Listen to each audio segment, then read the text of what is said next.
ಈ ಯಾವುದೇ ಅಭಿವೃದ್ಧಿ ಕೆಲಸಗಳಿಲ್ಲ. ಈ ಸರ್ಕಾರ ಬಂದ ಮೇಲೆ ಮಾಡಿರುವ ಘನಂದಾರಿ ಕೆಲಸ ಏನು ಅಂತ ಹೇಳಿದ್ರೆ ಬೆಲೆ ಏರಿಕೆ ಮಾಡಿರೋದು.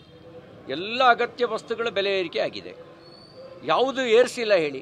ಅಕಸ್ಮಾತ್ ಯಾವುದಾದ್ರು ಏರಿಸಿಲ್ಲ ಅಂತ ಗೊತ್ತಾದರೆ ನಾಳೆ ಬೆಳಿಗ್ಗೆ ಅದನ್ನೂ ಏರಿಸ್ಬಿಡ್ತಾರೆ. ನಮ್ಗೆ ಭಯ ಅಷ್ಟೇ. ಈ ಆಡು ಮುಟ್ಟದ ಸೊಪ್ಪಿಲ್ಲ ಅಂತ ಗಾದೆ ಮಾತು. ಹಾಗೆ ಕಾಂಗ್ರೆಸ್ ಸರ್ಕಾರ ಏರಿಸದೇ ಇರ್ತಕ್ಕಂಥ ಬೆಲೆನೇ ಇಲ್ಲ. ಎಲ್ಲದರ ಬೆಲೆ ಏರಿಸಿರೋದು.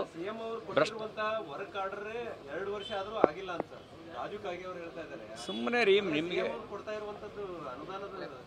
ನಿಮಗೆ ಒಂದೊಂದು ವಿಧಾನಸಭಾ ಕ್ಷೇತ್ರಕ್ಕೆ ಒಟ್ಟು 26 ಕೋಟಿ ರೂಪಾಯಿ ಈ ಸರ್ಕಾರ ಬಂದ ಮೇಲೆ 2 ವರ್ಷದಲ್ಲಿ ಕೊಟ್ಟಿದ್ದಾರೆ. ಅದು ಕೂಡ ವರ್ಕ್ ಆರ್ಡರ್ ಇಶ್ಯೂ ಆಗ್ತಿಲ್ಲ. ಅದರಲ್ಲೂ ಪರ್ಸೆಂಟೇಜ್ ಕಾಟ. ಈ ಎಲ್ಲ ಪರ್ಸೆಂಟೇಜ್ ಕಾಟದೊಳಗೆ ಆ ಕೆಲಸನೂ ಆಗ್ತಿಲ್ಲ. ಮತ್ತು ಅವರು ಇರೋ ಸತ್ಯನ ಹೇಳಿದ್ದಾರೆ.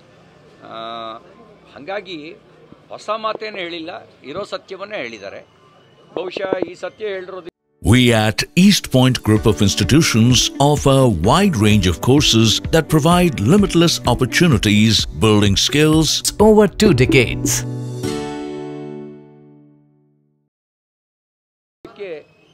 B.R. ಪಾಟೀಲ್ರು, ರಾಜು ಕಾಗೆಯವರು ಇನ್ನು ಏನೇನು ಅನುಭವಿಸಬೇಕಾಗುತ್ತೋ ಗೊತ್ತಿಲ್ಲ.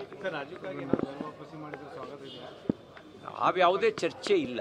ಅದು ಯಾವುದೇ ಚರ್ಚೆ ಇಲ್ಲ. ಅದು ಯಾವುದೇ ಚರ್ಚೆಯಲ್ಲಿ ಬಂದಿಲ್ಲ. ಆ ಥರದ್ದು ಯಾವುದೇ ಚರ್ಚೆ ಇಲ್ಲ. ಈಗ ಒಬ್ಬರು ಭ್ರಷ್ಟಾಚಾರದ ಬಗ್ಗೆ, ಇನ್ನೊಬ್ಬರು ಅಭಿವೃದ್ಧಿ ಶೂನ್ಯವಾಗಿರೋದ್ರ ಬಗ್ಗೆ ಬೆಳಕು ಚೆಲ್ಲಿದ್ದಾರೆ. ನಾನು ಅವಲೋಕನ ಮಾಡ್ಕೊಳ್ಳಿ. ಮಾನ್ಯ ಮುಖ್ಯಮಂತ್ರಿಗಳಿಗೆ, ಕಾಂಗ್ರೆಸ್ ಸರ್ಕಾರಕ್ಕೆ ಹೇಳೋದು ಬಯಸೋದೇನು ಅಂದರೆ, ಇನ್ನೂ 3 ವರ್ಷ ಇದೆ. ಅವಲೋಕನ ಮಾಡ್ಕೊಳ್ಳಿ.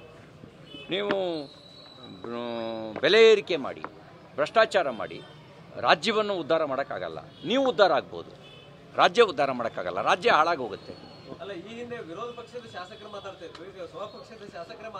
ವಿರೋಧ ಪಕ್ಷದ ಶಾಸಕರು ಮಾತಾಡಿದರೆ ಪೂರ್ವಾಗ್ರಹ ಪೀಡಿತರಾಗಿ ಮಾತಾಡ್ತಿದ್ದಾರೆ, ನಮ್ಮ ಮೇಲೆ ದ್ವೇಷ ಅಂತ ಹೇಳ್ಬೋದಿತ್ತು.